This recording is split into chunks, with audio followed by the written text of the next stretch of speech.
பெரியவா சரணம். பெரியவா வானொலியின் மாலை நிகழ்ச்சிகள் ஆரம்பமாகின்றன. இன்றைய எமது நிகழ்ச்சிகள் நித்திய குரு பாதுகா பூஜா, ஸ்ரீ ரா கணபதி அவர்கள் எழுதிய புத்தகத்தின் ஒளிவடிவம், ஆன்மீக உரை, மகா பெரியவா மகிமை, உபன்யாசம். பெரியவா சரணம். பெரியவா சரணம். அடுத்த நிகழ்ச்சி நித்திய குரு பாதுகா பூஜை. शुक्लां भरदरं विष्णुं शशिवर्णं चतुर्भुजं प्रसन्नवदनं ध्यायेत् सर्वविघ्नोपशान्तये।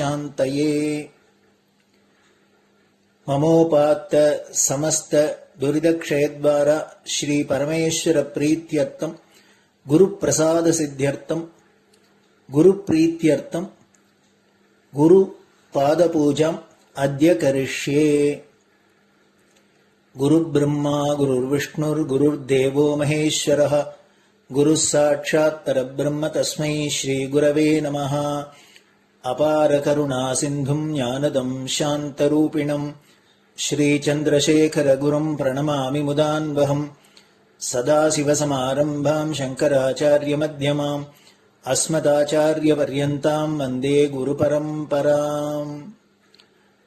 எல்லோரும் குருவை பெரிவாளை தியானம் பண்ணிண்டு அர்ச்சனை பண்ணுவோம். அஷ்டோத்திரம்.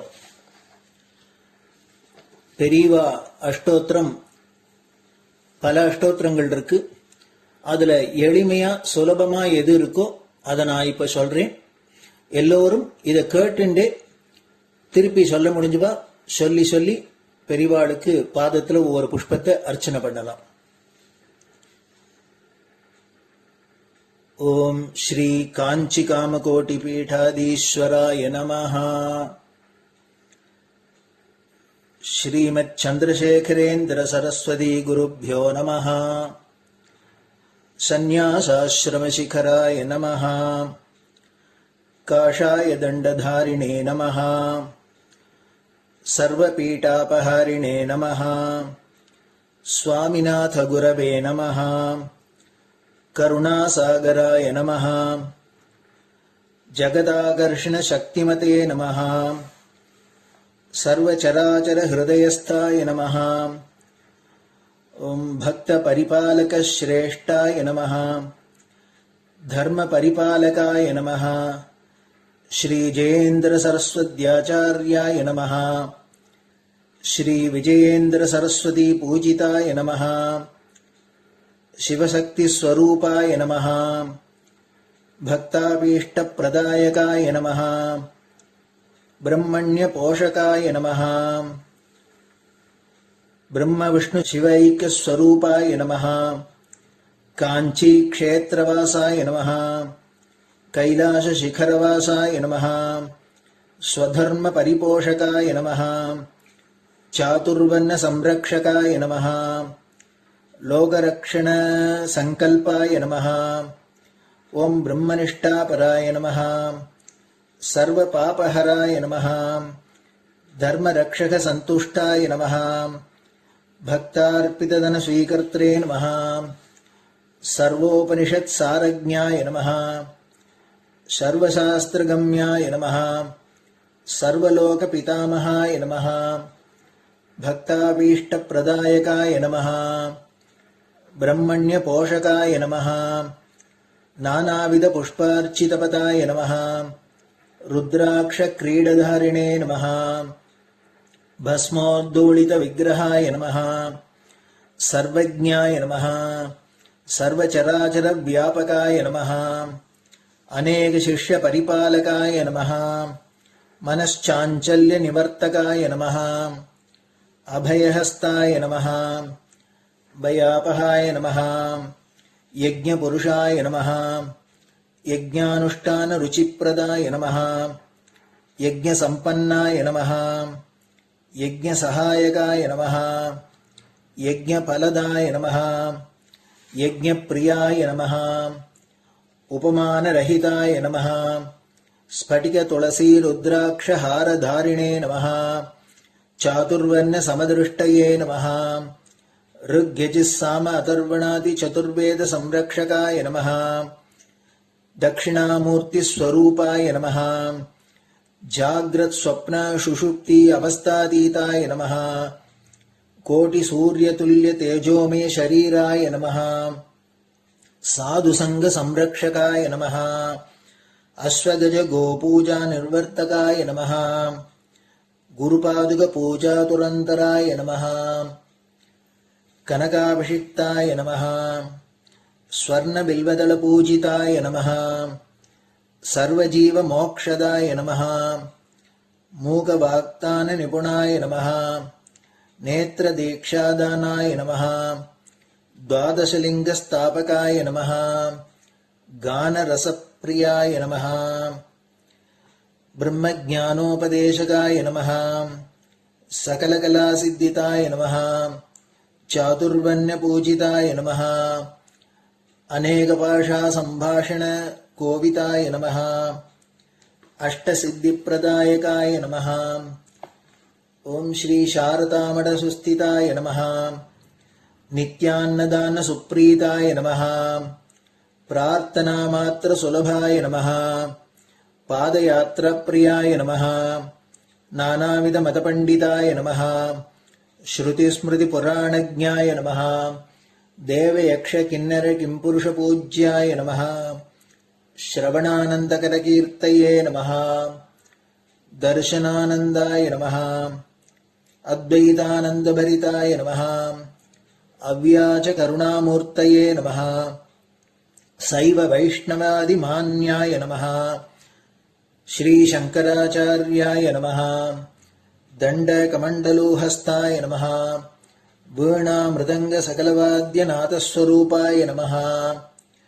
रामकथारसिकाय नमः वेदवेदाङ्ग आगमादिसकलकलासतस्प्रवर्तकाय नमः हृदयगुहाशयाय नमः शतरुद्रीयवर्णितस्वरूपाय नमः केदारेश्वरनाथाय नमः अविद्यानाशकाय नमः निष्कामकर्मोपदेशकाय नमः लघुभक्तिमार्गोपदेशकाय नमः लिङ्गस्वरूपाय नमः सालग्रामसूक्ष्मस्वरूपाय नमः कालड्यां शङ्करकीर्तिस्तम्भनिर्माणकर्त्रे नमः जितेन्द्रियाय नमः शरणागतवत्सलाय नमः श्रीशैलशिखरवासाय नमः डमरुकनादविनोदाय नमः वृषभारूढाय नमः दुर्मदनाशकाय नमः आभिचारिकदोषहर्त्रे नमः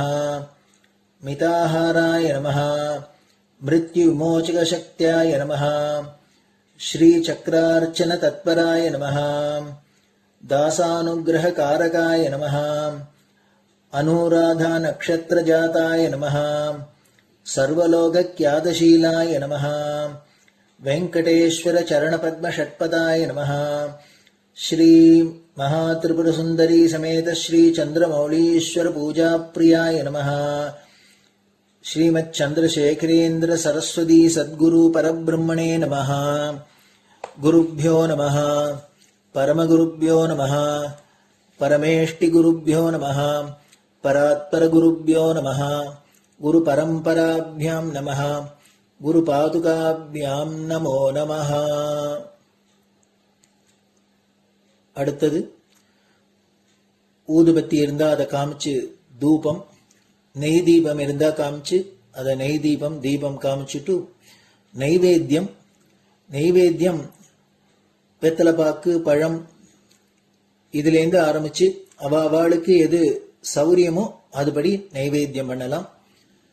அதுக்கு அடுத்தது கற்பூர ஹாரத்தி பண்ணி எல்லோரும் பிரதட்சிண நமஸ்காரம் பண்ணி பெரியவாள்கிட்ட பிரார்த்தனை பண்ணிண்டு எல்லோரும் க்ஷேமமா இருக்கணும், லோகம் பரம மங்களமா சௌக்கியமா இருக்கணும், எல்லோரும் வியாதி வெக்க இல்லாத ஆயுராரோக்கிய ஐஸ்வர்யத்தோட சாந்தம் அமைதியோட ஞான வைராக்கியத்தோட எல்லோரும் நல்லவர்களாயிருந்து நன்மையை அடையணும்னு பிரார்த்தனை பண்ணி இந்த பூஜையை தினம் செய்யலாம்.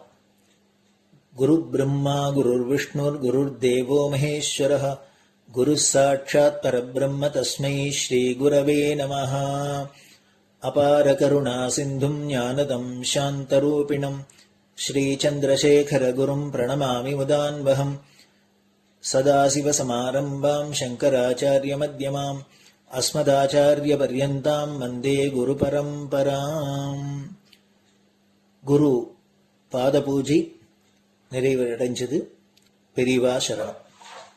பெரியவா சரணம்.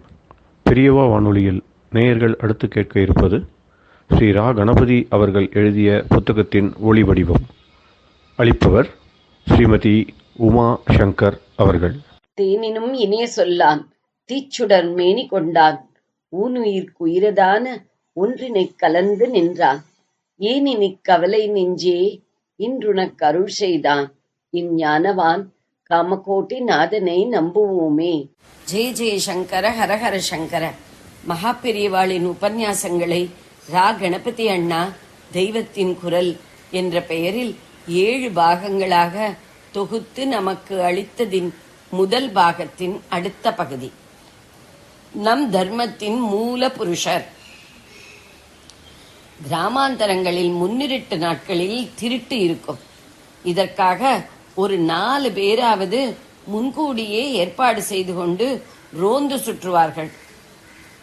கொஞ்சத்தில் கொஞ்சம் திருட்டு குறையும். ஸ்ரீ கிருஷ்ண பரமாத்மா லோகத்தை விட்டு போனவுடன் லோகம் முழுவதிலும் கலியின் இருட்டு வீரியத்துடன் பரவக்கூடிய நிலைமை ஏற்பட்டது. வரப்போகிற அதர்ம இருட்டில் வேதம் என்கிற தீபம் சில இடங்களிலாவது அணையாமல் இருக்கச் செய்ய வேண்டுமே என்று ஒரு மகா பெரியவர் விசாரப்பட்டு அதற்கான காரியங்களில் இறங்கினார். கலிகால மனுஷர்களுக்கு வேதம் முழுவதையும் அத்தியனம் செய்கிற சக்தி இருக்காது என்று அவருக்கு தெரியும். ஆனாலும் வேத மந்திர சப்தம் லோகத்தில் கொஞ்சமாவது இருந்தால்தான் சமஸ்த பிராணிகளுக்கும் க்ஷேமம் உண்டாகும். கலிகாலத்திலும் கூட தர்ம மார்க்கப்படி இப்படி சிறிது க்ஷேமம் எல்லா ஜீவராசிகளுக்கும் கிடைக்க செய்ய வேண்டும் என்று அவர் தமது அபார கருணையினால் நினைத்தார். இதற்காக கலிகாலத்தில் வரப்போகிற அற்ப சக்தர்களுக்கு ஏற்றபடி அதுவரை கங்குகரை இல்லாமல் இருந்த வேதங்களை 4ஆக பிரித்தார். தம் சிஷ்யர்களில் பைலர் என்கிறவருக்கு ரிக்வேதத்தையும், வைஷம்பாயனருக்கு யஜுர்வேதத்தையும், ஜெய்மினிக்கு சாமவேதத்தையும், சூமந்துவுக்கு அதர்வண வேதத்தையும் உபதேசித்தார். உங்களிடம் இந்த பெரிய சொத்தை ஒப்படைத்தேன். வேதத்தின் இந்த ஒவ்வொரு சாக்கை கிளையையும் சிஷ்ய பரம்பரை மூலம் ரட்சித்து வர ஏற்பாடு பண்ணுங்கள் என்று அந்த 4 சிஷ்யர்களை ரோந்து சுற்றுகிற மாதிரி அனுப்பி வைத்தார். அனந்தமாக இருந்த வேதங்கள் இப்படி கலிகால அற்பசக்தர்களும் ஒரு ஆயுளில் கற்று அத்தியனம் செய்கிற அளவுக்கு 4ஆக வகுத்து தரப்பட்டன. அந்த 4 சிஷ்யர்கள் அப்புறம் அவர்களுடைய சிஷ்யர்கள், சிஷ்யர்களின் சிஷ்யர்கள் என்று எத்தனையோ 1000 வருஷங்களாக இந்த 4 வேதங்களும் காதால் கேட்டு கேட்டே எழுதா கிளவி என்றே தமிழில் சொல்வார்கள். நம் காலம் வரை வந்துவிட்டது. அதனால் கலியின் கோலாகலமும் அடங்கியே இருந்தது. வேத அத்தியனம் குறைந்த இந்த 1 நூற்றாண்டில் கலி எப்படி முற்றிவிட்டது என்று நன்றாக பார்க்கிறோம். கலி உலக ஆரம்பத்தில் லோக ரட்சணத்துக்காக வேதத்தை இப்படி காத்து தந்த அந்த மகா பெரியவரைத்தான் வேதவியாசர் என்கிறோம். வியாச என்றால் பகுத்து வைப்பது என்று அர்த்தம். வேதத்தை 4ஆக பகுத்தவர் வேதவியாசர். அவருடைய இன்னொரு பெயர் பாதராயணர். தீவில் துவீபம் பிறந்ததால் அவருக்கு துவைபாயனர் என்றும் ஒரு காரண பெயர் உண்டு. அவர் சியாமள வர்ணமாதலால் கிருஷ்ணர் என்றும் ஒரு பெயருண்டு. கிருஷ்ண துவைபாயனர் என்று சேர்த்தே சொல்வார்கள். கிருஷ்ண பரமாத்மாவிடமிருந்து வித்தியாசம் தெரிவதற்காக. வாஸ்தவத்தில் அவரும் கிருஷ்ண பரமாத்மாவும் வேறல்ல. வேதவியாசர் மகாவிஷ்ணுவின் அம்சாவதாரம்தான். பிற்காலத்தில் நம் ஆதிசங்கர பகவத் பாதாளுடைய மகிமையை வெளிப்படுத்துவதற்காக விளையாட்டாக அவரிடம் கோபித்து அவரோடு விவாத சண்டை போடுவதற்காக கிழ பிராமணராக வியாசர் வந்தார். இருவரும் உக்ரமாக வாத பிரதிவாதம் செய்தபோது ஆச்சாரியாளின் சிஷ்யர் பத்மபாதருக்கு இரண்டு பேரும் உண்மையில் யார் என்று ஞான திருஷ்டியில் தெரிந்து, சங்கர சங்கர சாட்சாத் வியாசோ நாராயண ஸ்வயம் என்று அவர் சொன்னதாக ஸ்லோகம் இருக்கிறது. ஆச்சாரியாள் சாட்சாத் பரமேஸ்வரன், வியாசர் நாராயணனே என்று அர்த்தம். முனிவர்களில் நான் வியாசர் என்று கிருஷ்ணரே கீதையில் சொல்லி இருக்கிறார். வியாசாய விஷ்ணு ரூபாய வியாசரூபாய விஷ்ணவே என்றும் ஸ்லோகம் இருக்கிறது. தட்சிணாமூர்த்தி ஆதி குரு என்றாலும் அவர் பேசாத குரு, பேசி உபதேசிக்கிற குரு என்று வருகிற போது நம் அத்வைத வேதாந்த ஸ்மார்த்த சம்பிரதாயத்தில் முதல் குரு சாட்சாத் நாராயணன் தான். அப்புறம் அவரது பிள்ளையான பிரம்மா, அப்புறம் பிரம்மாவின் பிள்ளையான வசிஷ்டர், வசிஷ்டருக்கு பின் அவருடைய புத்திரரான சக்தி, சக்திக்கு பிறகு அவரது புத்திரரான பராசரர், பராசரர் தான் விஷ்ணு புராணம் எழுதி உபகரித்தவர். இவருடைய புத்திரர் தான் வியாசர், வியாசருக்கு பின் நம் சம்பிரதாயத்தின் குரு அவருடைய புத்திரரான சுகர், மகா பிரம்மனிஷ்டர் இவர். பிறந்ததிலிருந்தே பரபிரம்மமாக இருந்ததால் கல்யாணமே பண்ணிக்கொள்ளாதவர். அதனால் இவருக்கு பிள்ளையும் இல்லை. அப்படியானால் இதுவரை தகப்பனார் பிள்ளை என்று தொடர்ந்து வந்த குரு பரம்பரை இவரோடு நின்றுவிட்டதா? இல்லை. இவருக்கு அப்புறம் அது குரு சிஷ்யர் என்கிற புது கிரமத்தில் விருத்தியாயிற்று. சுகருடைய சிஷ்யர் கௌடபாதர். கௌடபாதர் சந்நியாச ஆசிரமம் ஸ்வீகரித்தவர். இனிமேல் சந்நியாச பரம்பரையிலேயே வேதாந்த சம்பிரதாய ஆச்சாரியார்கள் வருகிறார்கள். கௌடபாதருடைய சிஷ்யர் கோவிந்த பகவத் பாதர். கோவிந்தரின் சிஷ்யர் தான் நம் சங்கர பகவத் பாதர்கள். சங்கரருடைய 4 முக்கியமான சிஷ்யர்கள் பத்மபாதர், ஹஸ்தாமலகர், தோடகர், சுரேஸ்வரர் ஆகியவர்கள். இதற்கப்புறம் ஒவ்வொரு சங்கர பீఠத்திலும் இன்று வரை வரிசையாக வந்திருக்கிற ஆச்சாரியர்கள் எல்லாம் நம் குருமார்கள் ஆவார்கள். இந்த குரு பரம்பரையை சொல்கிற ஸ்லோகத்தை எல்லாரும் தினமும் சொல்லி நமஸ்கரிக்க வேண்டும். அதை சொல்கிறேன். நாராயணம் பத்மபுவம் வசிஷ்டம் சக்திம் ச தத்புத்திர பராசரம் ச வியாசம் சுகம் கௌடபதம் மகாந்தம் கோவிந்த யோகீந்திரம் அதாஸ்ய சிஷ்யம் ஸ்ரீ சங்கராச்சாரியம் அதாஸ்ய பத்மபாதம் ச ஹஸ்தாமலகம் ச சிஷ்யம் தம் தோடகம் வார்த்திகாரம் அந்யான் அஸ்மத் குரூன் சந்ததம் ஆனதோஸ்மி. இதில் பத்மபுவன் என்பது பிரம்மா, வார்த்ததிகாரர் என்பது சுரேஸ்வரர். மற்ற பெயர்கள் உங்களுக்கே புரியும். இப்படி வியாசர் குரு பரம்பரையில் முக்கியமாக இருக்கிறார். அவரை விஷ்ணு என்று சொல்லிவிட்டால் மட்டும் போதுமா? குருர் பிரம்மா, குருர் விஷ்ணுகு, குருர் தேவோ மகேஸ்வரகா என்று திரிமூர்த்தியாகவும் அல்லவா குருவை சொல்கிறோம். இப்படியே வியாசரை மும்மூர்த்தியாகவும் வர்ணிக்கிற ஒரு ஸ்லோகம் இருக்கிறது. அது நெற்றியில் கண்ணில்லாவிட்டாலும் இவர் சிவன்தான், 4 முகம் இல்லாவிட்டாலும் இவர் பிரம்மாதான், 4 கையில்லாமல் 2 கையுடன் இருந்தாலும் இவர் மகாவிஷ்ணுதான் என்று சொல்கிறது. வியாசரை விட நமக்கு பரம உபகாரம் செய்த இன்னொருவர் இல்லை. அவர் வேதங்களை விபாகம் செய்ததோடு நிற்கவில்லை. வேதங்களை சில பேர்தான் ரொம்பவும் நியம ஆச்சாரங்களோடு ரட்சிக்க முடியும்.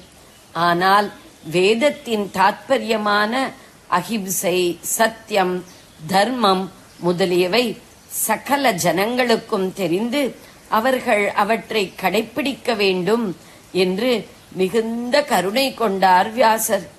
இதற்காகவே வேதத்தில் ஒவ்வொரு இடத்தில் நுணுக்கமாக சொல்லி இருக்கிற விஷயங்களை சகல ஜனங்களும் ரசிக்கிற கதா ரூபத்தில் விளக்கி காட்டுவதற்கு நுண்ணிய வஸ்துவை பூத கண்ணாடியால் காட்டுகிறது போல் 18 புராணங்களையும் 5வது வேதம் எனப்படும் மகாபாரதத்தையும் எழுதி அனுக்கிரகம் செய்தார் ஸ்ரீ வியாச பகவான். அவரவர்கள் இஷ்ட தேவதையை முழு முதல் தெய்வமாக ஆராதிப்பதற்கு சௌகரியமாக விஷால மனசு வாய்ந்த வியாசர் 18 புராணங்களையும் தந்திருக்கிறார். ஈஸ்வரன், விஷ்ணு, அம்பாள், சுப்பிரமணியர் என்று ஒவ்வொரு தேவதையை பற்றியும் ஒவ்வொரு புராணமாக கொடுத்தார். சமீப காலம் வரையில் நம் தேசத்தில் எழுத படிக்க தெரியாத கிராம ஜனங்கள் கூட பொய், புனை சுருட்டு, திருட்டு, லஞ்சம், நாஸ்திகம் இவற்றுக்கு பயந்து கூடிய வரையில் ஒழுக்கத்தோடு தெய்வ பக்தியோடு திருப்தியோடு இருந்து வந்தார்கள் என்றால் அதற்கு முக்கியமான காரணம் வியாச பகவானின் பிரசாதமான பாரதமும் புராணங்களும் தான். இவ்வளவு செய்ததோடு பரமசத்தியமான பிரம்ம தத்துவத்தை ரத்ன சுருக்கமாக சொல்கிற பிரம்மசூத்திரத்தையும் அனுகிரகித்தார் ஸ்ரீ வியாசர். இதனாலேயே முக்கியமாக பிரம்ம வித்யா ஆச்சாரியர்களில் ஒருவராகி வியாசாச்சாரியாள் எனப்படுகிறார். பிரம்ம வித்தையில் அவருக்கு சிஷ்யர் அவரது புத்திரரான சுகபிரம்மம். 4 வேதங்களை பரப்பிய சிஷ்யர்கள் பேரை முன்பே சொன்னேன். புராணங்களையும் மகாபாரதத்தையும் அவரிடமிருந்து உபதேசம் பெற்று லோகத்தில் பிரச்சாரம் பண்ணினவன் சூதர். தேரோட்டி வகுப்பில் பிறந்தவர். மகா பக்திமான், புத்திமான். பிரம்மசூத்திரத்துக்கு சங்கரர், அத்வைத்தம், ராமானுஜர் விசிஷ்டாத்வைத்தம், மத்வர் துவைத்தம், ஸ்ரீகண்டாச்சாரியார் சைவ சித்தாந்தம், வல்லபாச்சாரியார் கிருஷ்ண பக்தி மார்க்கம் எல்லோரும் தத்தம் சித்தாந்தப்படி பாஷ்யம் எழுதியிருக்கிறார்கள். பிரம்மசூத்திரம் என்றால் பண்டித லோகத்தில் அதற்கு ஒரு தனியான கௌரவம். இந்துக்கள் என்று சொல்லிக் கொள்கிற நாம் அனைவரும் மேலே சொன்ன சித்தாந்த பிரிவுகளில் ஏதாவது ஒன்றை சேர்ந்தவராக இருக்கிறோம். இதனால் நாம் பிரிந்தே இருக்கிறோம் என்று அர்த்தமில்லை. மரத்தின் கிளைகள் ஒவ்வொன்றும் ஒரு திசையில்தான் வளர்ந்து கொண்டிருக்கும். அதனால் அவை ஒன்றில்லை என்றாகிவிடுமா? அடிமரமும் வேரும் ஒன்றுதானே. அப்படித்தான் நம் இத்தனை பேருக்கும் இத்தனை பிரிவுகளுக்கும் அடிமரமாக வேறாக இருக்கிற மகா புருஷர் வேத வியாச மகரிஷி. மூலம் என்றால் வேர். நம் தர்மத்துக்கு மூல புருஷர் வியாச பகவான் தான். இன்று நாம் இந்த மட்டுமாவது ஆஸ்திக புத்தியோடு க்ஷேமமாக இருப்பதற்கு காரணம் அன்று வியாசர் போட்ட விதைதான். ஹிந்துவாக பிறந்த நாம் ஒவ்வொருவரும் தத்துவத்தில் பிலாசபியில் பிரிந்திருப்பதால் தோஷமில்லை. பிலாசபி என்று வருகிற போது நான் அத்வைதி, எனக்கு சங்கரர், நீ துவைதி, உனக்கு மத்வர், அவர் விசிஷ்டாத்வைதி, அவருக்கு ராமானுஜர் என்று இருந்துவிட்டு போவோம். பல அபிப்பிராயங்கள் இருப்பதால் அவற்றை ஆராய்ந்து பார்த்தால் தப்பில்லை. ஆனாலும் எந்த பிரிவாயிருந்தாலும் சரி, ஹிந்துவாக பிறந்த சகலரும் ஒன்று சேர்ந்து வேதவியாச பகவானின் படத்தை தோளில் ஏற்றிக்கொண்டு வீதி பவனி எடுத்து வர கடமைப்பட்டிருக்கிறோம். பல பேருக்கு சிலை வைக்கிறோம், படத்திறப்பு விழாக்கள் செய்கிறோம். எனக்கு ஆசை, வருஷத்துக்கு ஒரு நாளாவது ஒவ்வொரு பேட்டையிலும் இருப்பவர்கள் வியாசாச்சாரியாளின் படத்தை ஐக்கியமாக கூடி ஊர்வலமாக எடுத்து வந்து ஓரிடத்தில் எழுந்தருள பண்ணி அங்கே சகலருக்கும் பொதுவான வேத தர்மங்களை பற்றி சம்மேளனம் நடத்த வேண்டும் என்பது. இதுவரை இப்படி செய்யாத அபராதத்துக்கு பிராயச்சித்தமாக சேர்த்து வைத்து இனிமேலாவது இப்படி வியாசாச்சாரியாளுக்கு உற்சவம் செய்ய வேண்டும். ஹிந்து என்ற பெயரில் உள்ள நம் எல்லோரின் நமஸ்காரங்களுக்கும் பாத்திரராக இருக்கிறவர் அவர். அவர் இன்றைக்கும் சிரஞ்சீவியாக இருக்கிறவர். ஆஞ்சநேயர், அஸ்வத்தாமா, மகாபலி இவர்கள் மாதிரி இப்போதும் சிரஞ்சீவியாக அனுக்கிரகம் பண்ணி வருகிறார். வைதிக தர்மத்துக்கு பல விதங்களில் உறுதி தந்து ஆதார ஸ்தம்பம் போல் நிற்கிற ஸ்ரீ வேதவியாச மகரிஷி ஒருத்தர் இல்லாவிட்டால் நம் மதமே இல்லை. அந்த மகா புருஷரை ஹிந்துவாக பிறந்த ஒவ்வொருவனும் ஸ்மரிக்க வேண்டும். நமக்கு சாஸ்வத சௌக்கியத்துக்கான வழியை காட்டிக் கொடுத்திருக்கிற வேதவியாசருக்கு நம் நன்றியை காட்ட கடமைப்பட்டிருக்கிறோம். பிரம்மச்சாரிகளும் கிரகஸ்தர்களும் ஆவணி அவிட்டத்தின் போது புதுப்பூணல் போட்டுக்கொள்ளும் முன் வேதவியாசரை கும்பத்தில் ஆவாகனம் செய்து பூஜை செய்கிறார்கள். சந்நியாசிகளில் பூணூல் போட்டுக்கொள்கிற பிரிவினர் இருந்தாலும் பெரும்பாலும் பூணூலை அறுத்து போட்ட சந்நியாசிகளே இருக்கிறார்கள். மற்ற ஆசிரமக்காரர்கள் உபாகர்மத்தின் போது வியாசருக்கு பூஜை, தர்ப்பணம், ஹோமம் செய்து நன்றி செலுத்தி விடுகிறார்கள் என்றால் சந்நியாசிகள் மட்டுமே அப்படி செய்யாமல் இருக்கலாமா? பிரம்மசூத்திரம் என்ற வேதாந்த பிரமாண நூலே இவர் செய்ததுதானே. இப்படி நன்றி தெரிவித்து செய்வதுதான் சாதுர்மாசிய விரத ஆரம்பத்தில் சந்நியாசி செய்யும் வியாச பூஜை. ஜெய ஜெய சங்கர, ஹரஹர சங்கர. பெரியவா சரணம். இந்நிகழ்ச்சியின் அடுத்த பகுதி நாளை மாலை இதே நேரத்தில் ஒளிபரப்பாகும். பெரியவா சரணம். பெரியவா சரணம். பெரியவா வானொலியில் நேயர்கள் அடுத்து கேட்க இருப்பது திரு கவிக்கண்ணன் அவர்களின் ஆன்மீக உரை. பெரியவா சரணம். ராம் ராம். ஸ்ரீ குருப்யோ நம. ஜெய ஜெய சங்கர, ஹர ஹர சங்கர. பெரியவா வானொலி நேயர்கள் அனைவருக்கும், மகா பெரியவாவுடைய பக்தர்கள் அனைவருக்கும் அடியேன் கவிக்கண்ணனின் அன்பு கலந்த நல்வாழ்த்துக்கள். ஜெய ஜெய சங்கர, ஹர ஹர சங்கர. ஸ்ரீ குருப்யோ நம. திருக்கடையூரில் திருமேச்சூர் தலைப்பிலே இன்று நாம் பார்க்க இருப்பது 4வது அந்தாதி, மனிதரும் தேவரும் என்று ஆரம்பிக்கக்கூடிய பாடல். மனிதரும் தேவரும் மாயா முனிவரும் வந்து சென்னி குனிதரும் சேவடி கோமளமே கொன்றை வாசடை மேல் பனிதரும் திங்களும் பாம்பும் பகீரதியும் படைத்த புனிதரும் நீயும் என் புந்தி எந்நாளும் பொருந்துகவே கொன்றை வார்ஷடை மேல் பனிதரும் திங்களும் பாம்பும் பகீரதியும் படைத்த புனிதரும் நீயும் என் புந்தி எந்நாளும் பொருந்துகவே.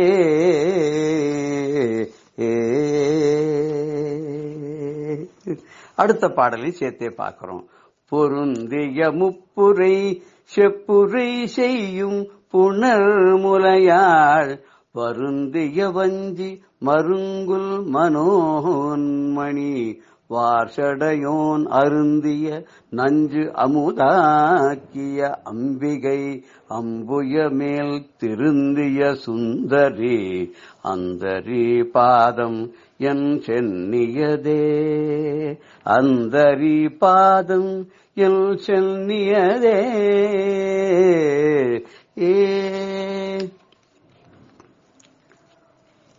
என்ன பொருள் அப்படின்றத பார்த்துட்டு லலிதா சஹஸ்ரநாமத்தோட நாமாவளியை நம்ம பார்க்கலாம்.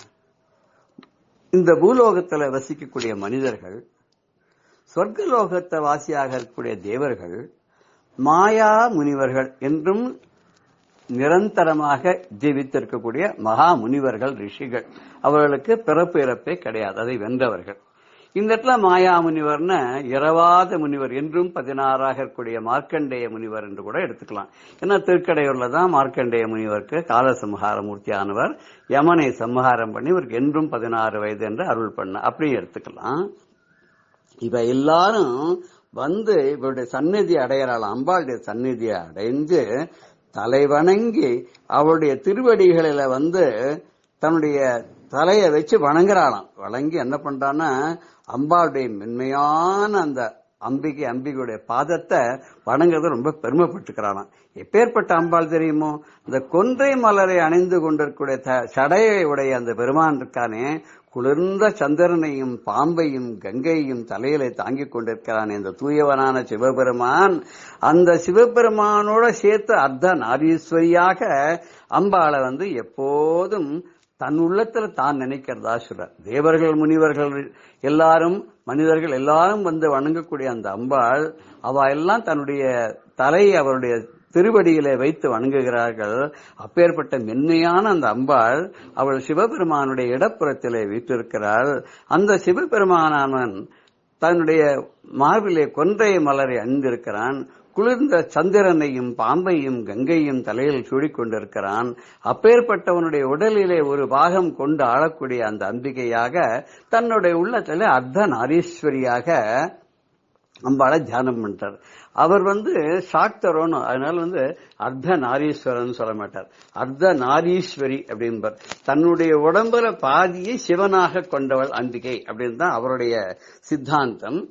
இப்படிப்பட்ட ஒரு அழகான இந்த ஒரு அர்த்த நாரீஸ்வரியாக அம்பாளை தன்னுடைய மனதிலே எப்போதும் தியானம் செய்து கொண்டிருக்கக்கூடிய அந்த அபிராமி பட்டர் எப்படி லலிதா சகஸ்ரநாமத்தில் உள்ளக்கூடிய நாமாவளிகளை எல்லாம் யூஸ் பண்றாரு நம்ம பார்க்கலாமா. இப்போ அன்னை ரொம்ப மென்மையானவள், அதனாலதான் கோமளமேன்னு சொன்னார். அகமும் புறமும் ரொம்ப மென்மையானவள். அவளுடைய முகம் மென்மையானது, அதரம் மென்மையானது, அவளுடைய கழுத்து கண்டம் மென்மையானது, அவளுடைய உடல் மென்மையானது, பாதங்கள் மென்மையானது, கரங்கள் மென்மையான, என்ன ஒன்றொன்றும் தாமரை மலர் போல் இருப்பதனால மென்மையாக இருக்கிறது. அதேதான் 437வது சகஸ்ரநாமத்துல கோமலாகாரா, 771வது நாமாவளியாக கோமலாங்கி அப்படின்னா மென்மையான அங்கங்களை உடையவள், மென்மையான வடிவத்தை உடையவள் அப்படின்னு சொல்றா. அதுக்கப்புறம் அவர் அம்பாளை சிவனுடைய உடம்புல பாதியா பாக்கிறார். அந்த சிவன் என்னென்னலாம் தரிச்சுட்டு இருக்காருன்றதையும் சொல்றார் இல்லையா. அது கூட அப்பய தீட்சர் ஒரு பாடல சொல்றார். என்ன சொல்றாருன்னா, மௌளோ கங்கா சசாங்கோ கரச்சரணத்தரே சீதளாங்கா புஜங்கா வாமே பாகே தயாத்ரா ஹிமகிரிதனயா சந்தனம் சர்வகாத்திரே இத்தம் சீதம் பிரபூதம் பிரவோடும் சக்தி தவ கனகசபாநாத கோவோடும் சக்தி தவ கனகசபாநாத சித்தே நிர்வேதிதப்தே எதிபவதி நதே நித்தியவாசுமதியே அப்படின்னு சொல்றார். இந்த பாடலை, ஹே பரமேஸ்வரா, தலையில கங்கையை வச்சுருக்க, சீதளமான சந்திரனை வச்சுருக்க, பாம்பெல்லாம் உடம்பு முழுக்க அங்கங்க ஓடுறது, இத்தனையும் போறாத உனக்கு பன்னீர் அபிஷேகங்கள் சந்தன அபிஷேகங்கள்லாம் வேற, உடம்புல பாதி ரொம்ப குளிரக்கூடிய தயை கருணையால் நிறைந்த அம்பாளை உடல்ல பாதி வச்சுருக்க. இப்படிப்பட்ட அதோட இல்லாத நீ பனிமலையில வாசம் வேற பண்ற கைலாசத்துல உனக்கு கொஞ்சம் கூட குளிராதா? அந்த குளிர்னால நீ நடுங்க மாட்டியா? எப்படி நீ இந்த குளிரை நீ தாங்குவ?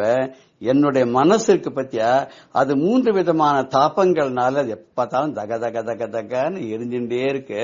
தாப்பத்திரயத்தினால எரிந்து கொண்டு இருக்கக்கூடிய இந்த என்னுடைய ஹிருதயத்துல நீ கொஞ்சம் உட்கார்ந்து குளிர் காயலாமே, நீயே வரமாட்டேங்கிற. இது உனக்கு ரொம்ப சுகமா இருக்கும். எப்போதும் பனிமலையிலே வாசம் பண்ணக்கூடிய நீ என்னுடைய ஹிருதயத்துல கொஞ்சம் இருந்தேன்னு உனக்கு குளிர் காஞ்ச மாதிரி இருக்குமேன்னு சொல்றாரு இல்லையா.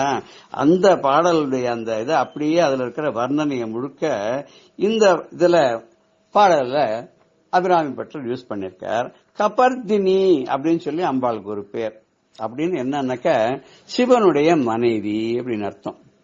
இந்த சிவனுடைய தலை எப்படி இருக்கான் அப்படின்னு கேட்டாக்க, அது ஜடை மாதிரி இருக்கு, சுருண்ட கேசத்தை. நம்ம கபர்த்தி நேச்ச அப்படின்னு ருத்ரத்துல வருது இல்லையா.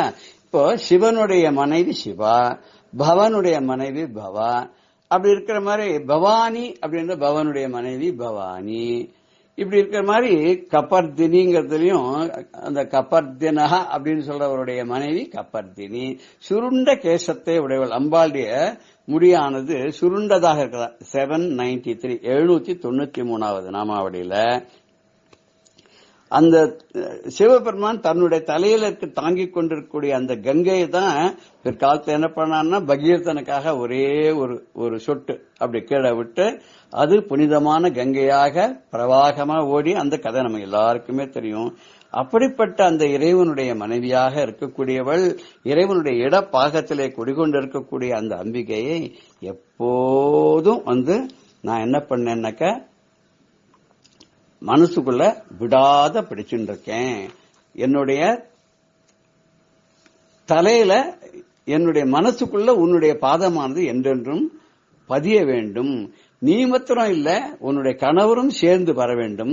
நீங்கள் இருவரும் இந்த அர்த்த நாரீஸ்வரரான ரூபத்திலே என்னுடைய ஹிருதய கமலத்திலே தங்க வேண்டும் அப்படின்னு சொல்லி, எப்படி அப்பைய தீட்சிதர் சொன்ன மாதிரி சிவனை மாத்திரம் சொன்னார், இந்த ஹிருதயத்துல நீ குளிர் காயலாமேன்னு.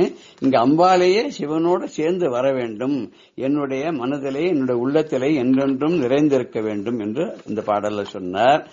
பொருந்தகவேன்னு முடிச்ச உடனே அடுத்த பாடல்ல பொருந்திய முப்புரை செப்புரை செய்யும் புனர்முலையாள் வருந்திய வஞ்சி மருங்குல் மனோன்மணி வார்சடையோன் அருந்திய நஞ்சு அமுதாக்கிய அம்பிகை அம்புயமே திருந்திய சுந்தரி அந்தரி பாதம் என் சென்னியதே. இத கண்டிப்பா சொல்லிட்டார், பாதம் என் சென்னியதே, அவளுடைய பாதங்கள் திருவடிகள் என் தலையின் மேல் உள்ளது அப்படின்னு நிச்சயமா சொல்றார். முன்னாடி பாடல்ல என்னுடைய பாதத்துல, என்னுடைய ஹிருதயத்துல தங்கணும் அப்படின்னு சொல்லி சொன்னார். என்னுடைய உதய கமலத்துல உன்னுடைய பாதங்கள் தங்கணும்னார். இப்ப அந்த பாதங்கள் தன்னுடைய தலையிலே தங்கி விட்டதாகவே சொல்கிறார். எப்பேற்பட்டவளுடைய பாதம்? 3 புறங்களிலும் பொருந்தி இருப்பவளை, பொருந்திய முப்புரை, 3 புறங்களிலும் பொருந்தி இருப்பவள், செப்பு கிண்ணங்களைப் போல அதை ஓமை சொல்லத்தக்கவளான மார்பகங்களை உடையவளாக இருக்கிறாள்.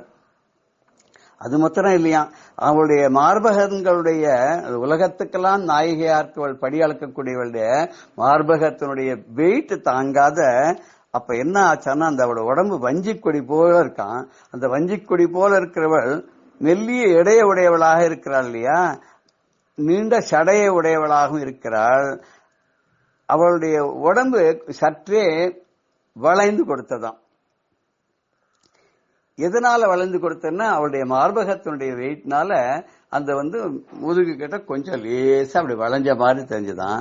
அவ யார் தெரியுமா, என்ன பண்ணா தெரியுமா, எப்பேற்பட்டவ தெரியுமா, அவளுடைய பிரபாவத்தை கொஞ்சம் நம்ம நினைச்சு பார்க்கலாம் அப்படின்னு சொல்லிட்டு நீண்ட சடைய உடைய அந்த பரமேஸ்வரன் இருக்கானே, அவன் திடீர்னு விஷத்தை சாப்பிட்டுட்டான்.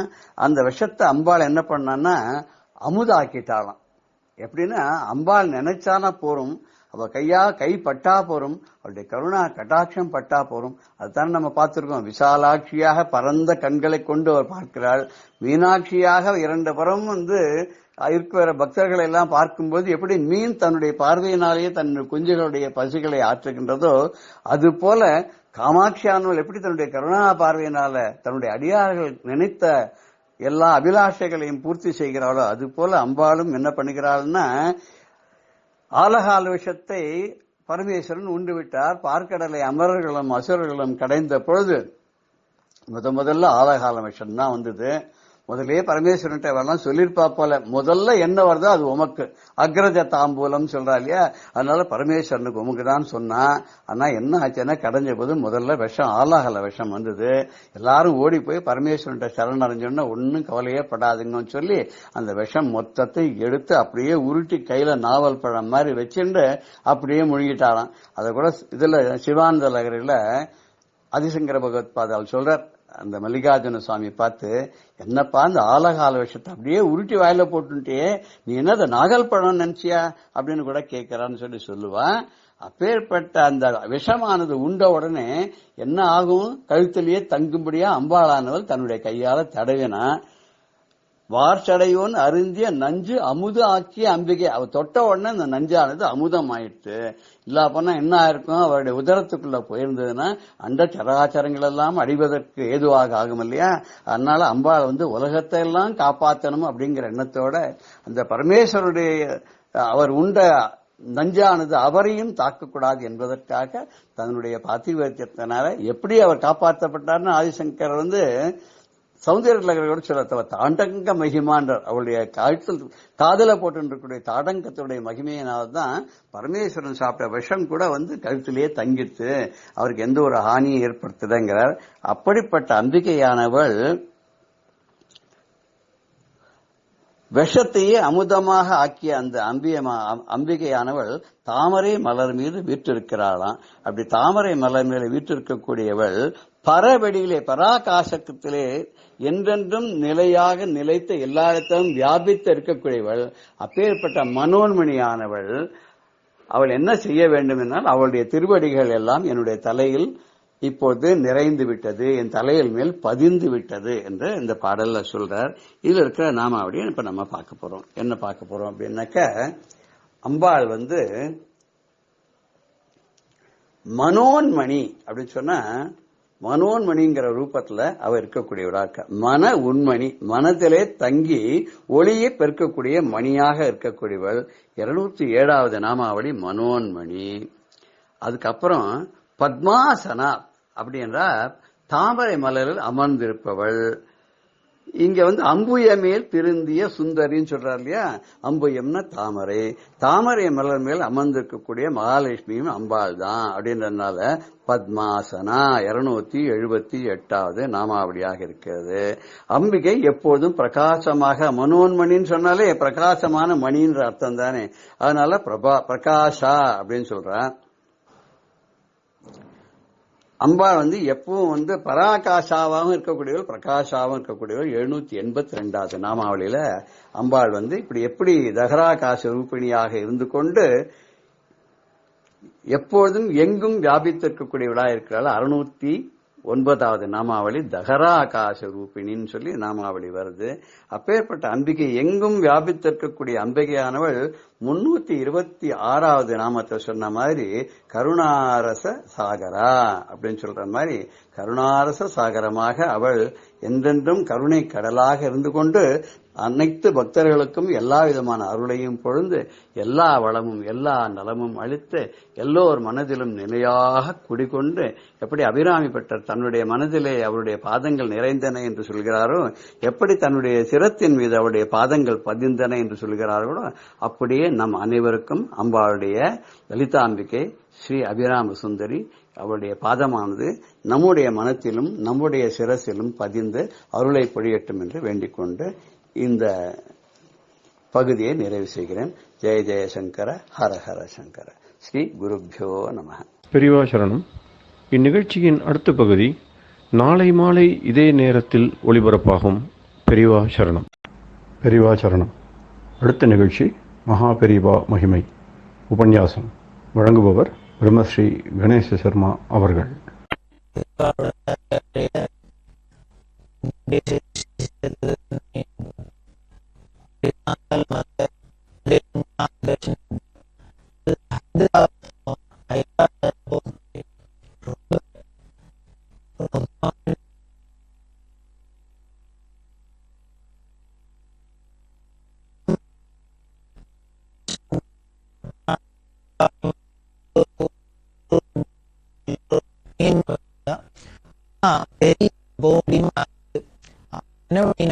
அப்படின்னா இது சொல்லி ராஜாவோட தாயாலம் அப்படின்ற ஒரு அவரோட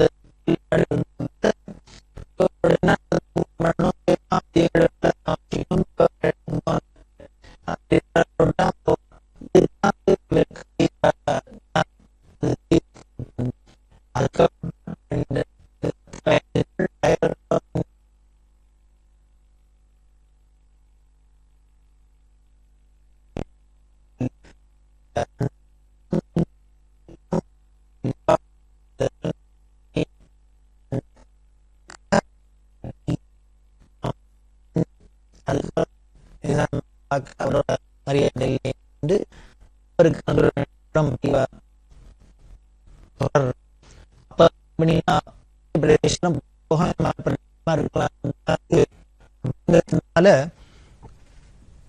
பாதி சாமான்கள் கொண்டு போன இந்த கால்நடை ஆடு மாடு இது மாதிரி இருக்குமே, இந்த பரிவா இருக்கல கால்நடைகள்லாம் இருக்கு, இதுல சிலதெல்லாம் என்ன பண்ணினா அங்கேயே விட்டுட்டு வந்தா.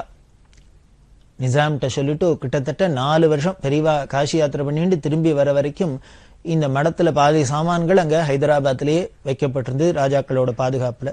அதுக்கப்புறம் சிகந்தராபாத் வந்தா. சிகந்தராபாத் எல்லாம் தரிசனம் பண்ணிட்டு பல இடங்கள்ல சுத்திண்டு மகாராஷ்டிரத்துல திரியம்பகம் அப்படிங்கிற க்ஷேத்திரம் இருக்கு, அதெல்லாம் தரிசனம் பண்ணிட்டு மத்திய பிரதேசத்துக்குள்ள யாத்திரை பண்ணிட்டு இருக்கிறது தான் முதல்ல சொன்னாப்புல ரொம்ப கடுமையான வெயில். எப்படின்னா 120 டிகிரி வெயில். பார்த்துங்கோ, போன வாளுக்கெல்லாம் மூக்கால கண்ணாலாம் ரத்தம் வர அளவுக்கு 120 டிகிரி வெயில் தாங்க முடியல. அந்த வெயில் பழக்கப்பட்டது இல்லை. வந்த பரிவாரங்கள்லாம் ரொம்ப என்ன பண்றதுன்னு தெரியல. பல பேருக்கு உடம்பு சரியில்லாத போயிடுத்து. ரொம்ப ஒரு சிரமமான திசையா ஆயிடுத்து. தண்ணீர் கஷ்டமா வேற போயிடுத்து. இது அடர்ந்த காடு, தண்ணி கஷ்டமான கஷ்டம், 120 டிகிரி வெயில், இத்தனையும் பொறுத்துண்டு கூட போன வாழலாமும் பெரியவாளோட யாத்திரையை தொடர்ந்தா அப்படின்னா அந்த பக்தாளோட பக்தியை என்ன சொல்றதுன்னு தெரியல. அந்த கைங்கரியம் பண்ணிடுவாளோட அந்த சேவையை எப்படி பாராட்டுறதுன்னு தெரியல. நம்மளாலெல்லாம் அது மாதிரி அப்படி வைராக்கியமா பெரியவாளோட அந்த கைங்கரியம் தான் முக்கியம்னு இருப்போமா அப்படின்னு சந்தேகம்தான். அப்படி இல்லாம யாரானும் கிடைப்பாளா கைங்கரியத்துக்கு அப்படிங்கிறதே சந்தேகம்தான். எப்படி கிடைச்சதுன்னு, அது என்ன கஷ்டம் இருந்தாலும் பெரியவா கூட இருந்ததுன்னா அந்த கஷ்டம் கஷ்டமாவே இருக்காது. நீங்க மடத்துல போய் பார்த்தீங்கன்னா என்ன வேளா வேலைக்கு காப்பி டிஃபன் உண்டா, சாப்பாடு உண்டா, இல்ல படுத்துக்கிறதுக்கு ஏதாவது ஏசி உண்டா, அது உண்டா, ஃபேன் உண்டா, ஒரே கொசுக்கடி. இப்போ இன்னைக்கு ஒரு நாளைக்கு 12 மணிக்கு சாப்பாடு, ஒரு நாளைக்கு 4 மணிக்கு சாப்பாடு, ஒரு நாளைக்கு இந்த ஊரு, ஒரு நாளைக்கு அந்த ஊரு, ஒரு நாளைக்கு ஒரு தண்ணி, இன்னொரு நாளைக்கு இன்னொரு தண்ணி. எப்படி சூழ்நிலை கண்ணா பின்னான்னு மாறிண்டே இருக்கும். அது அத்தனைக்கும் மேல ஒரு ஆனந்தம் இருக்கும். சரி இவ்வளவு கஷ்டம் இருக்கே நம்ம விட்டுட்டு போவோம் அப்படின்னு தோணாது.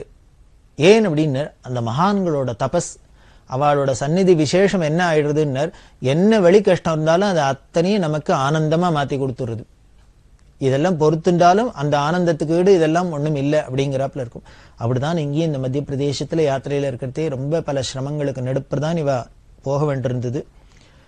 அப்படி இருக்கிறதே ஆச்சரியம் என்னன்னா, ஒரு நாளைக்கு 20 மைல் அப்படின்லாம் வச்சிருந்தா இப்ப 25 மைல் 40 மைல் அப்படின்னு கூட இவ யாத்திரையை பண்ணியிருக்கா. 40 மைல் நடந்து போறது அப்படின்னா, ஏன் நடந்து போறது விசேஷமா சொல்றேன்னா, பல்லாக்கெல்லாமும் இருந்தது, பெரியவா அங்கங்க பல்லாக்கில் யாத்திரையும் பண்ணியிருந்தா. ஆனா இந்த இடத்துல ரொம்ப வெயில் கடுமையா இருந்தது, உஷ்ணம் ஜாஸ்தியா இருந்தது, தண்ணி கஷ்டம் இருந்தது. இதெல்லாம் இருந்ததுனால இந்த பல்லாக்கு தூக்குறவாளுக்கு சிரமமா இருக்குங்கிறதுனால அந்த பல்லாக்கு சவாரியை பண்ணாத தானும் முழுக்க நடந்தே தான் போனான், கால்நடையாவே தான் போனா.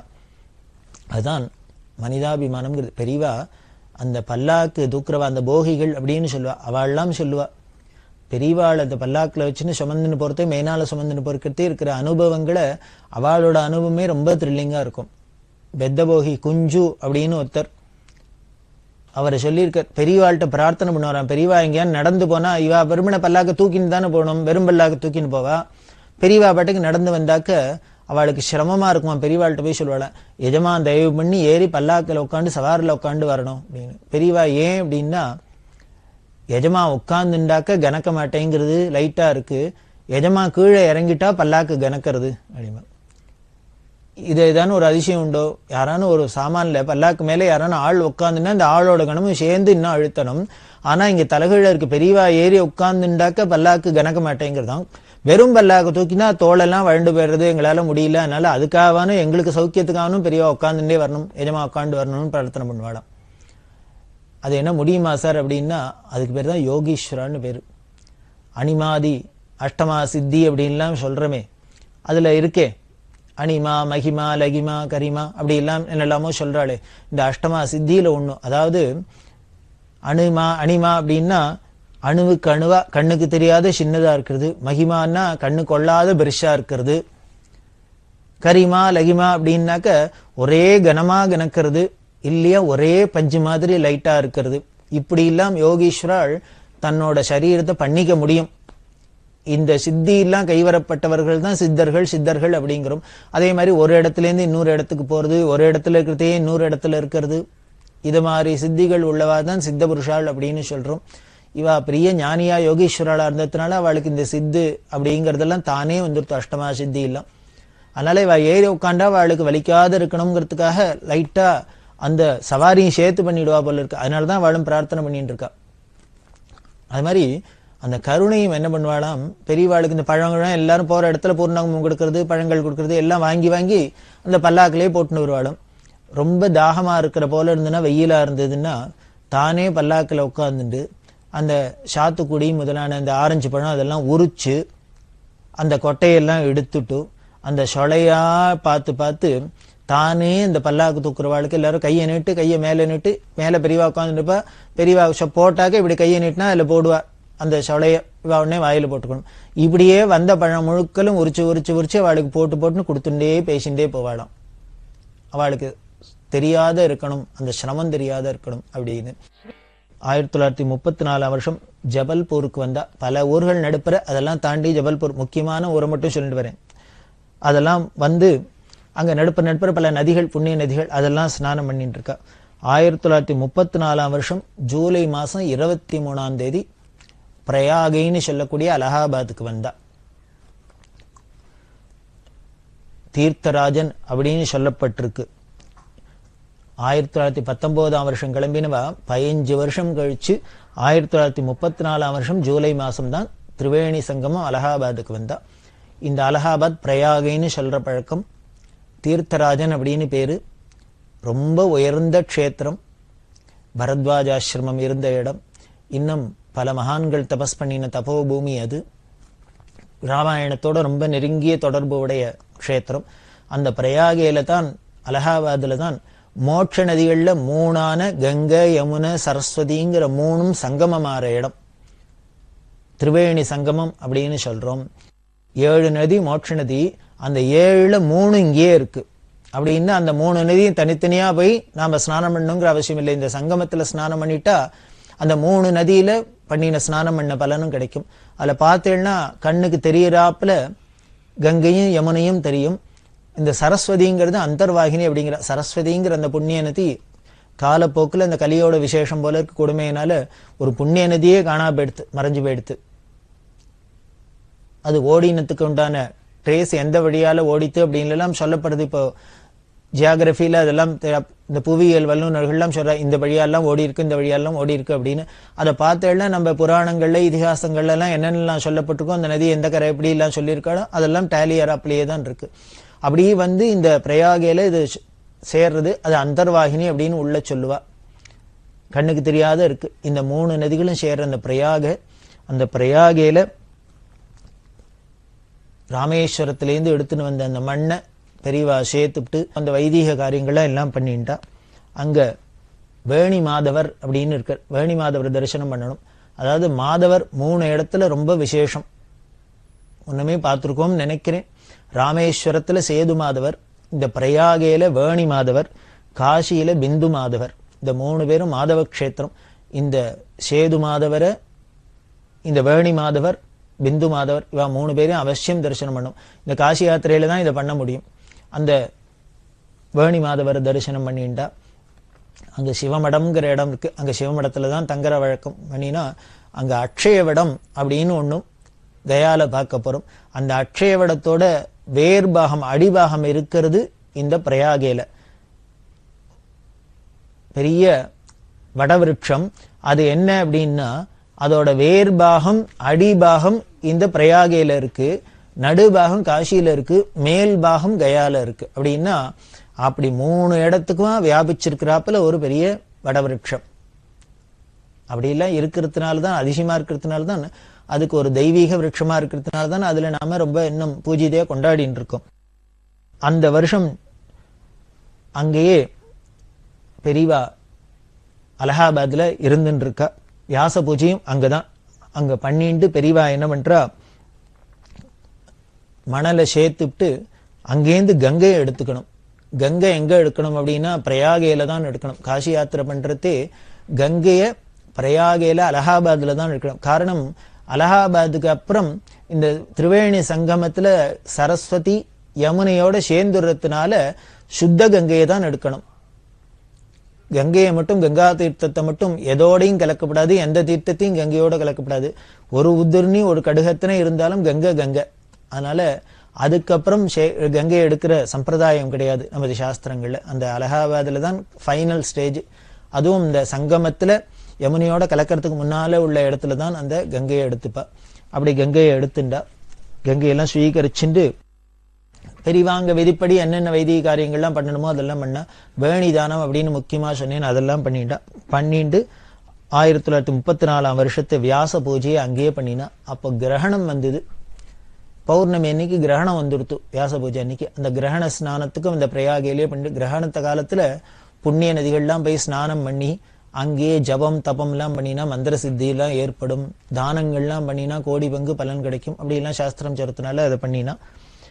அதுக்கப்புறம் அதுல வாசுகி பரத்வாஜ ஆசிரமம்லாம் இருக்கு, அக்ஷயவடத்தோட மூலம் இருக்குன்னு சொன்னது எல்லாத்தையும் பெரியவா பார்த்துன்னு தரிசனம் பண்ணிட்டு 1934 வருஷம் அக்டோபர் மாசம் 6ஆம் தேதி காசிக்கு விஜயம் பண்ணினா.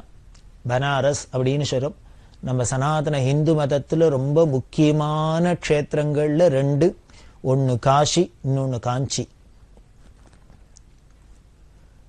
இந்த காசியும் காஞ்சியும் நம்ம சனாதன ஹிந்து மதத்துக்கு ஹிருதயஸ்தானம் அப்படின்னு சொல்லணும். அவ்வளவு முக்கியம். அந்த காசி மாநகரத்துக்கு விஜயம் பண்ணினா அங்க வருணா அசி அப்படிங்கிற 2 நதி கங்கையோட கலக்கிறதுனாலே அதுக்கு தெற்கு பக்கம் வடக்கு பக்கம் 2 வந்து கலக்கல். அதனாலேயே வாரணாசி வாரணாசி அப்படின்னு அதுக்கு பேரு. மகாஸ்மசானம் அப்படின்னு பேரு. விஸ்வநாதர், க்ஷேத்திரமூர்த்தி, விஷாலாட்சி, அன்னபூரணி, காலபைரவர், தண்டபாணி முதலான தேவதைகள்லாம் அங்க சாநித்தியத்தோட இருக்கா. உலகத்துக்கே படியெழுக்கிற சாட்சாத் ஜெகன்மாதாவான அன்னபூர்ணி இருக்கிற க்ஷேத்திரம். அன்னபூர்ணேஸ்வரிக்கு தான் அங்க ரொம்ப பிராதான்யம். பகவத்பாதாள், ஆதிசங்கர பகவத்பாதாள் அந்த காசியில தங்கித்தான் இந்த சூத்திர பாஷ்யங்கள் எல்லாம் பிரச்சாரம் பண்ணி வியாசாச்சாரியாளவாளோட வந்து வாதம் பண்ணி இப்படி நடந்த பல நிகழ்ச்சிகள் சங்கர விஜயத்தோட தொடர்புது எல்லாமே இந்த காசியில தான் நடந்தது.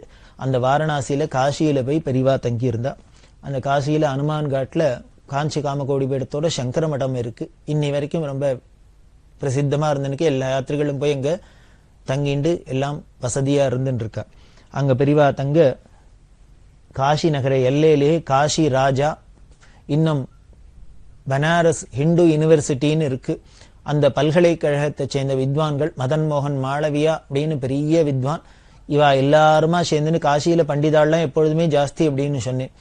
இந்த பண்டித கோஷ்டிகள்லாம் வரவேற்க, ராஜா வரவேற்க, காசி ராஜா வரவேற்க, ஊர் ஜனங்கள்லாம் வரவேற்க கிட்டத்தட்ட 10,000-15,000 பேர் கூடியிருந்தா.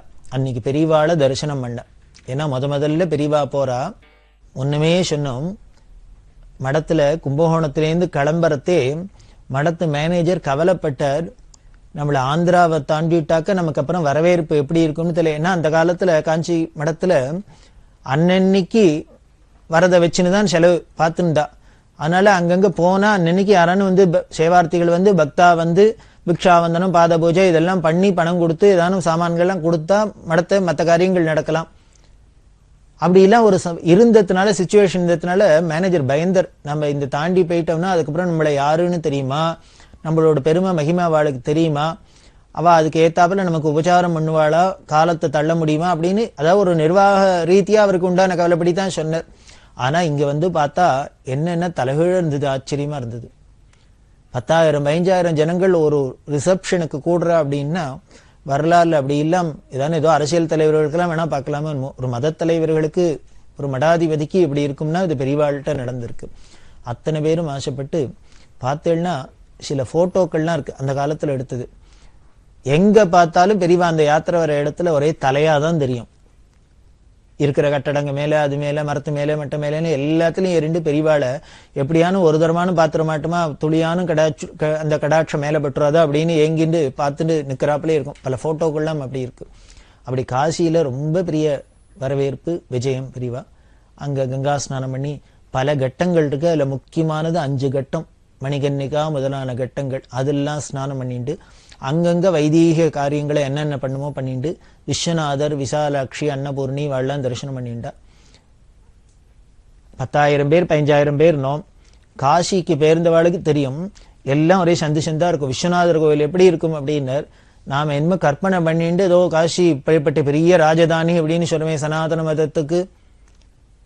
அவ்வளவு புராண ரீதியா வரலாறு ரீதியா இப்படி எல்லாம் மகிமை பிரசித்தம்லாம் சொல்ற ஊர்னா விஸ்வநாதர் கோவில்னா என்னமோ பெருசா நம்பூர் தஞ்சாவூர் பிரகதீஸ்வரர் கோவில் மாதிரி இருக்கும். அப்படி இருக்கும்னு கற்பனை கொண்டு போனோம்னா ஏமாந்து போயிடும். என்னன்னா ஒரு வீடு மாதிரி இருக்கும்.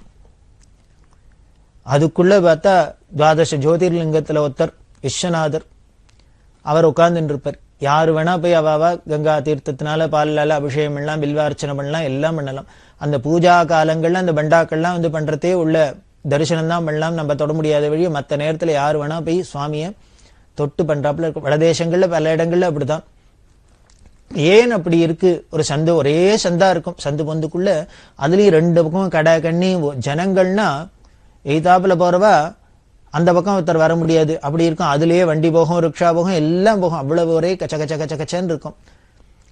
பாக்குறவாளுக்கு என்னமோ ஒரு மாதிரி, இந்த நாகரிகத்தை விரும்புறவாளுக்கு, கொஞ்சம் அப்படி சௌக்கியத்தை விரும்புறவாளுக்கு எல்லாம் பார்த்தா ஒரு அனீசியா இருக்கும்.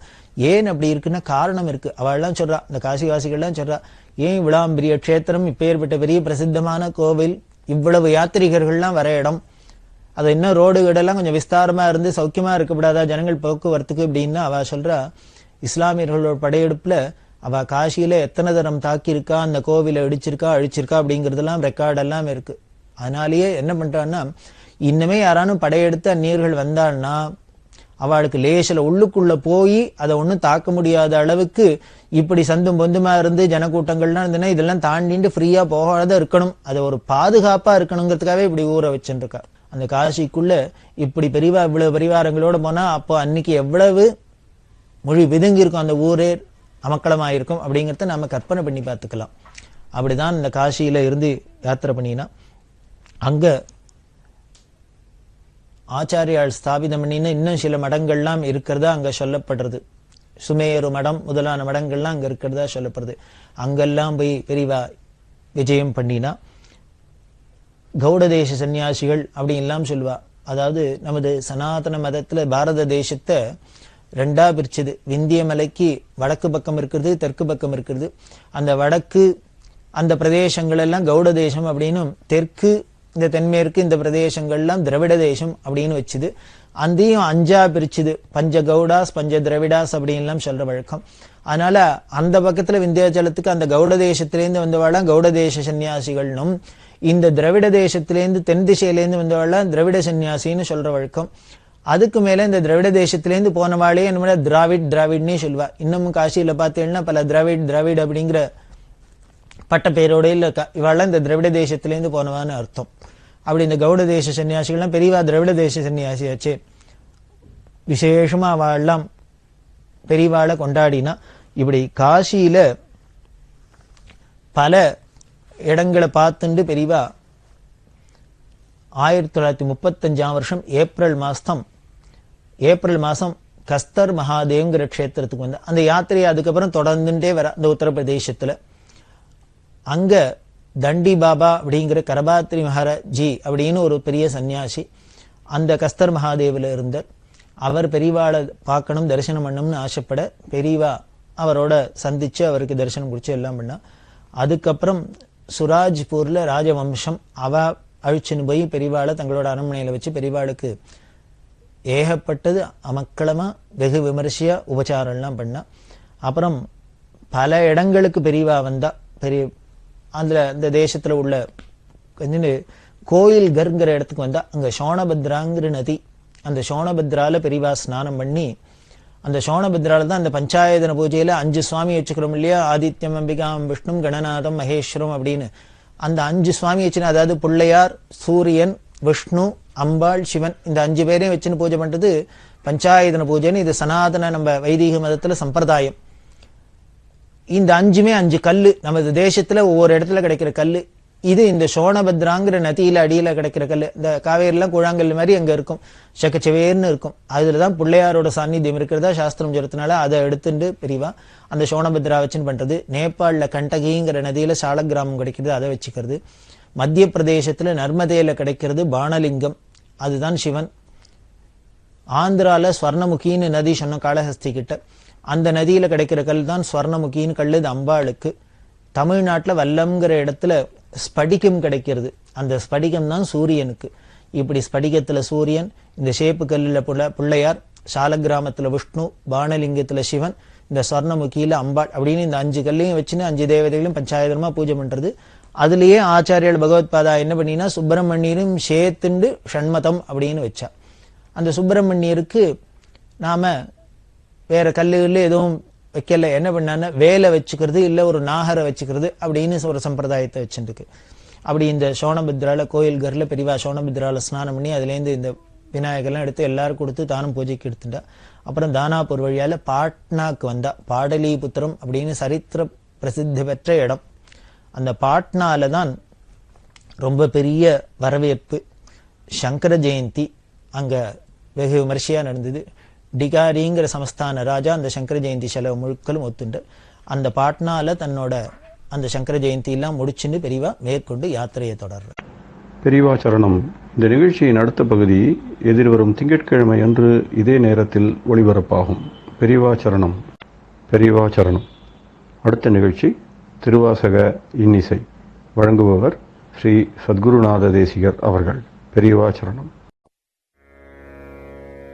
திருச்சிற்றம்பலம். அனுபோக சுத்தி. ஈசனே என் எம்மானே எந்தை பெருமான் என் பிறவி நாசனே நான் யாதும் ஒன்று அல்லா பொல்லா நாயான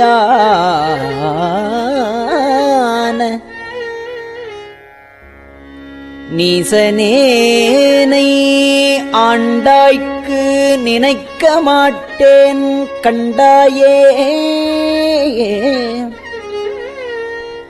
தேசனே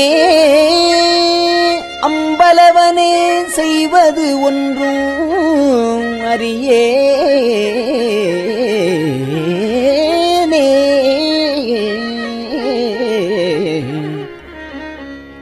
செய்வதறியாச் சிறுநாயேன் செம் பொற்பாதமலரு காணா பொய்யரு பெரும் பேறு அத்தனையும் பெறுதற்கு உரியேன் பொய்யிலா மெய்யரு வெறியார் மலர்பாதம் மேவக் கண்டும் கேட்டிருந்தும்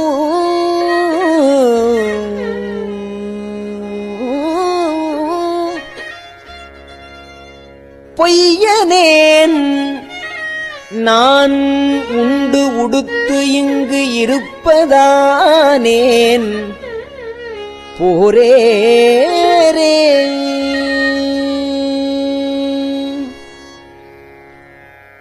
போரேரே நின் பொன்னகர்வாய் போரேரே நின் பொன்னகர்வாய் நீ போந்து அருளி இருள் நீக்கி வாரேறு இளமென் முலையாளோடு உடன் வந்து அருள அருள் பெற்ற சீரேரடியார் நின் பாதம் சேரக் கண்டும் கண் கெட்ட ஊரேராய் இங்கு உழல்வேனோ கொடியே உயிர்தான் உலவாதே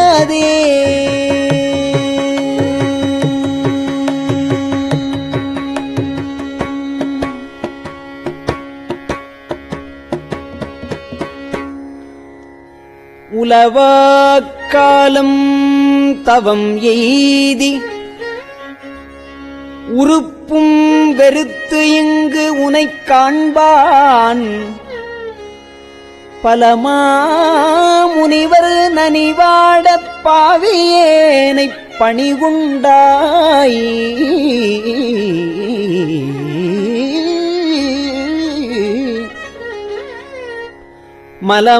மலமாக்குரம்பெய்து மாய்க்க மாட்டேன் மணியே உனைக் காண்பான் அளவா நிற்கும் அன்பிலேன் எண் கொண்டு எழுகேன் எம்மானே மானே நோக்கி உமையாள் பங்கா வந்து இங்கு ஆட்கொண்ட தேனே அமுதே கரும்பின் தெளிவே சிவனே தென் தில்லைக்கோனே உந்தன் திருக்குறிப்பு கூடுவார் நின் கழல் கூட ஊனார் புழுக்கூடு இது காத்து இங்கு இருப்பதானே உடையானே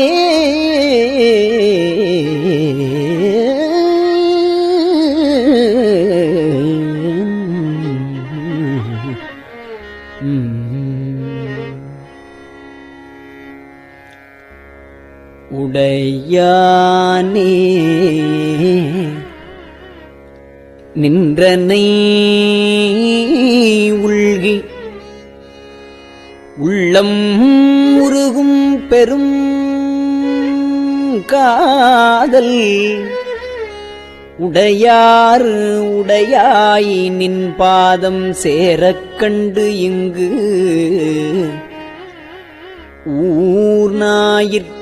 ஊர்நாயிற்கடையானேன் நெஞ்சுருகாதேன் கல்லாமனத்தேன் கசியாதேன் முடையார் புழுக்கூடு இது காத்து இங்கு இருப்பதாக முடித்தாயே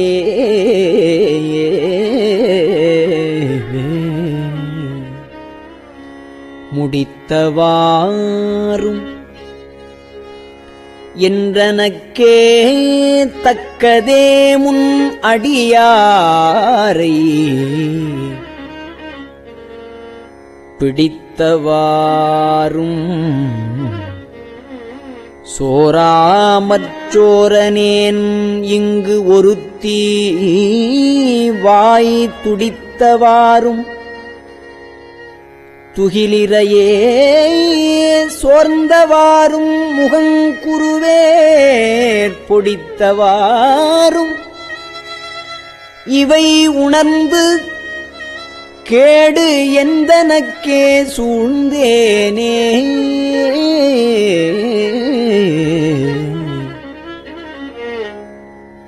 தேனை பாலை கண்ணலின் தெளிவை ஒளியை தெளிந்தார்தம் ஊனை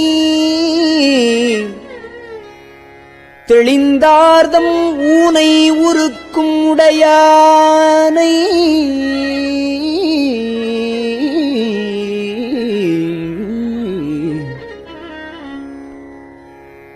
உம்பரானை வம்பனேன் நான் நின்னடியேன் நீ என்னை ஆண்டாய் என்றால்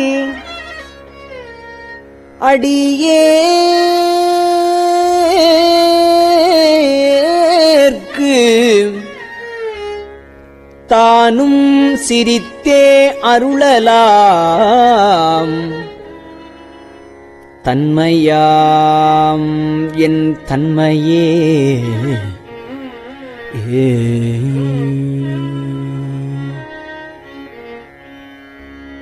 தன்மை பிறரால் அறியாத தலைவா பொல்லா நாயான புன்மையேனை ஆண்டையா புன்மையேனை ஆண்டையா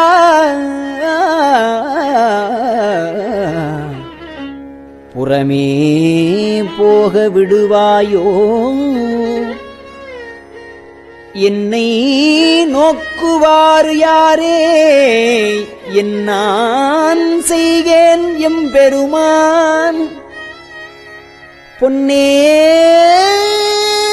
திகழும் திருமேனி எந்தாய் எங்கு புகுவேனே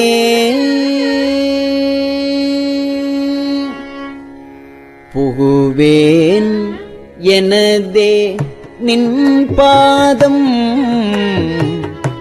போற்றும் அடியார் உள் நின்று நகுவேன் பண்டு தோள் நோக்கி நாணமில்லா நாயினேன் நெகும் அன்பில்லை நினை காண நீ ஆண்டருள அடியேனும் தகுவனே என் தன்மையே எந்தாய் அந்தோ தரியேனே நெகும் அன்பில்லை நினை காண நீ ஆண்டருள அடியேனும் தகுவனே என் தன்மையே எந்தாய் அந்தோ தரியேனே எந்தாய் அந்தோ தரியேனே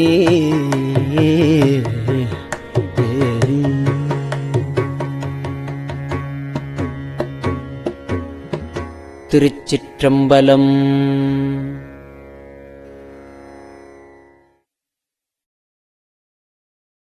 பெரியவா சரணம். இந்நிகழ்ச்சியின் அடுத்த பகுதி நாளை மாலை இதே நேரத்தில் ஒளிபரப்பாகும். பெரியவா சரணம். பெரியவா சரணம்.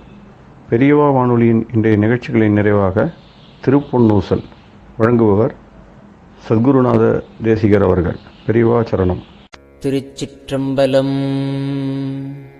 திருப்பொன்னூசல். நஞ்சமர் கண்டத்தன் அண்டத்தவர் நாதன்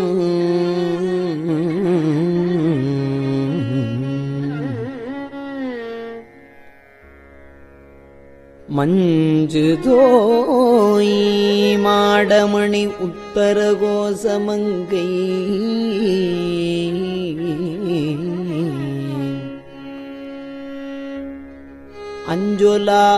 அஞ்சொலாள் தன்னொடும் கூடி அடியவர்கள் நெஞ்சுளே நின்று அமுதம் ஊறி கருணை செய்து துஞ்சல் பிறப்பறுப்பான் தூய புகழ் பாடி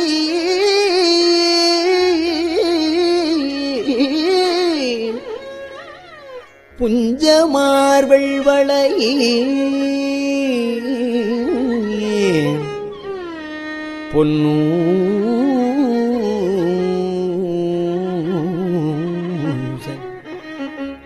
பொன்னூசல் ஆடாமோ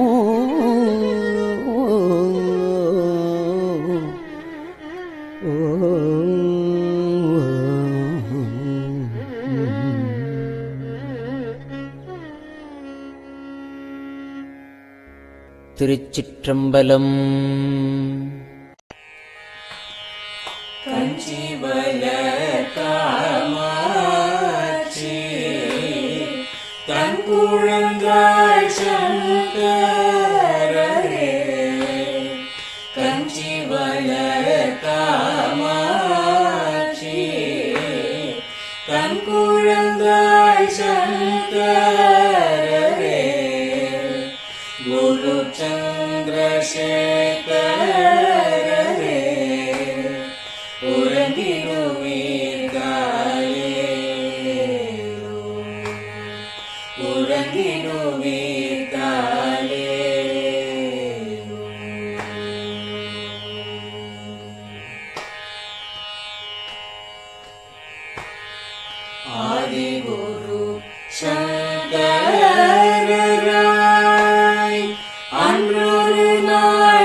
பெரியவா சரணம்.